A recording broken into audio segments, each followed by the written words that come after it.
Bismillahirrahmanirrahim. Alhamdulillahirabbil alamin wassalatu wassalamu ala sayyidina Muhammadin wa ala alihi washabbihi. Alhamdulillah, pada kesempatan ini kita bisa melanjutkan kajian kita dalam kajian Al-Arba'in An-Nawawiyah. Sebelumnya kita doakan mudah-mudahan keluarga Ummu Wahidah dan Ahlul Bait semua senantiasa dalam keberkahan dan lindungan Allah Subhanahu wa taala. Abah yang kita cintai pula yang kita harapkan keberkahannya semoga senantiasa melimpah kepada kita keberkahannya. Pada kesempatan ini kita akan melanjutkan pembacaan hadis. Ada hadis yang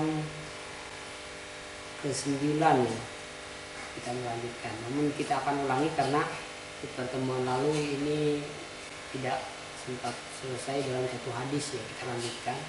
Namun dalam teksnya akan dibaca semua. Silakan untuk dilihat hadisnya. Bismillahirrahmanirrahim. Qala musannif rahimahullah taala. Al-hadis tasi, hadis yang ke-9.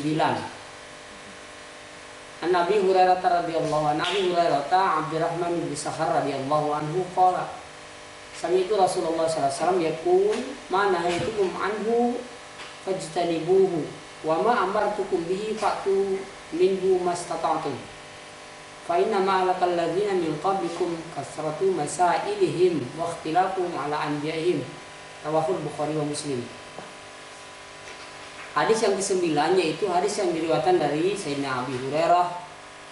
Nama beliau adalah Abdurrahman bin Sakhar, bahwa beliau mendengar bahwa Rasulullah SAW bersabda, "Ma nahaitukum anhu fajtanibuh." Apa yang sudah aku larang, sabda Nabi, aku larang. Jadi sudah apa yang sudah dilarang oleh Nabi, fajtanibuh, maka hindarilah, tinggalkanlah, atau jauhilah. Ini kalimatnya sudah sampai di sini. Mana itu manhu fajtanibuh. Jadi mutlak.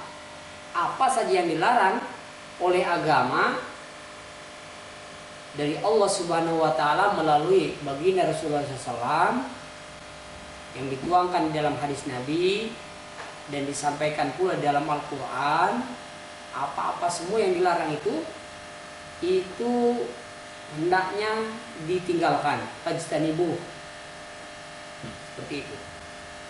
Berbeda dengan nanti perintah wa ma amartukum bihi, apa saja yang aku perintahkan kepada kalian, apa yang Nabi perintahkan kepada kalian, fa'tu minhu, maka lakukanlah hal itu yang diperintah itu. Namun dikasih isyarat oleh baginda Rasulullah SAW, mastata'tum. Perintah ini adalah semampunya, tidak mutlak. Jadi berbeda dengan larangan tadi. Kalau larangan itu fajtanibuh saja, berarti kan mutlak. Artinya larangan apapun ya harus ditinggalkan. Sehingga tidak ada kategori ini larangan kecil, larangan besar, tidak ada. Larangan wajib, larangan sunat nggak ada. Itu mutlak semuanya. Berbeda dengan perintah. Kalau perintah itu semampunya. Makanya dilihat dari kategori hukum kan ada hukum yang wajib, hukum sunat, hukum mubah. Jadi perintah wajib, perintah sunat, dan perintah mubah. Kalau haram kan larangan, hukum haram kan pasti larangan. Larangan nggak ada, larangan wajib nggak ada, larangan sunnah nggak ada, larangan mubah nggak ada. Larangan yang semuanya mutlak, wajib ditinggalkan. Jadi tidak ada larangan kecil. Berbeda dengan perintah wajib ya harus dikerjakan. Sunat boleh dikerjakan kalau ingin dapat kebaikan, dan boleh ditinggalkan jika memang tidak mau, namun tidak dapat kebaikan apa-apa, pahala misalnya ya. Dan ada pula perintah yang mubah. Kalau mubah itu sama sekali dia mau lakukan silakan, tidak pun silakan. Itu mastata'tum, semampu kalian. Contoh yang simpel aja, sholat berarti. Sholat silakan saja lakukan, kan wajib. Jika mampu berdiri, harus berdiri. Jika tidak mampu, mastata'tum, semampunya. Boleh sambil berbaring, boleh sambil duduk. Itu tentang perintah. Kemudian lanjutannya, fa innama ahlakal ladzina min qablikum. Hanya saja ini sudah dibatasi dengan innama itu hasr. Kalau di dalam ilmu nahwu ya. Ahlaka, hancur binasa atau rusaknya orang-orang sebelum kalian. Kasratu masailihim, mereka itu banyak bertanya kepada para nabinya. Mereka minta itu, minta ini. Seperti contohnya Bani Israel meminta kepada Nabi Musa, minta didatangkanlah sayur-sayuran, padahal sebelumnya sudah dikasih daging yang sangat luar biasa, yaitu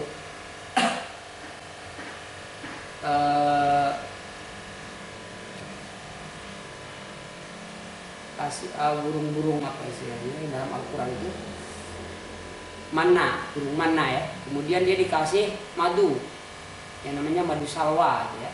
Namun mereka tidak menerima itu, inginnya diganti lagi dengan yang lain, ingin sayuran-sayuran, ingin bakso, bawang ya, dan yang lainnya.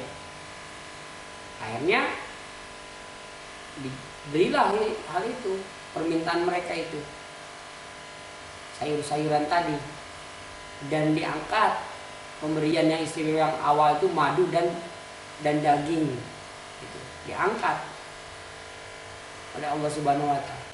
Setelah mereka diberikan atas permintaannya, mereka tetap tidak beriman kepada Nabi Musa alaihissalam, tidak mau taat gitu. Nah akhirnya apa? Dibinasakanlah ahlaka, seperti itu. Itu diantara contoh-contoh daripada fa inna ma'alakal ladzina min qablikum kasratu masailihim. Banyaknya orang-orang terdahulu yang binasa karena mereka banyak permintaan, waqtilafum, namun mereka tentang, mereka ingkari setelah mereka mendapatkan. Ala anbiya'i, mereka menentang kepada para nabinya. Sebelumnya mereka minta, setelah diberikan oleh Allah atas permintaannya mereka menentang, tidak menjalankannya. Nah, itu sehingga ahlaka, ya binasakan.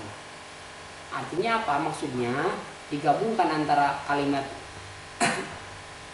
fa inna ma'alakal ladzina min qablikum dengan hadis sebelumnya tentang perintah dan larangan. Artinya ketika dalam hukum agama sudah ada, jangan mencari-cari hal-hal yang lain. Kenapa? Karena ketika nanti kita mencari-cari, akhirnya kita diberikan oleh Allah dan kita tidak menjalankannya, maka dosa yang akan menimpa itu, alhamdulillah ya, bencana dan yang lainnya. Misalnya ketika dia mau melakukan ibadah puasa sunat, ya kan sunat Kamis, namun dia nazarkan, itu kan kasratu masailihim sebagai contoh. Namun dia tidak jalankan nazarnya itu.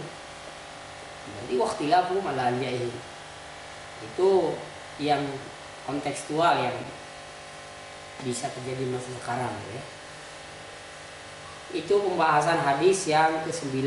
Jadi apa yang dilarang oleh agama hendaknya ditinggalkan secara mutlak. Apa yang diperintahkan lakukanlah semampunya.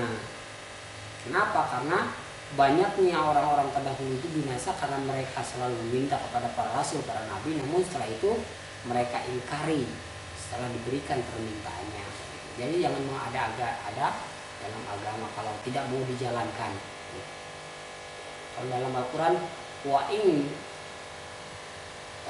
tas'alun tibdalakum, saya lupa ayatnya. Jika kalian banyak minta, nanti akan membebani kalian itu, sehingga akan binasa kalian. Dalam Al-Quran itu ya. Itu saja mungkin pertemuan kali ini, pembahasan ke-9. Mudah-mudahan dikasih kemampuan kita untuk menjalankannya ya, dan diberikan ilmu yang manfaat. Allahumma bi'afwika. Assalamualaikum warahmatullahi wabarakatuh.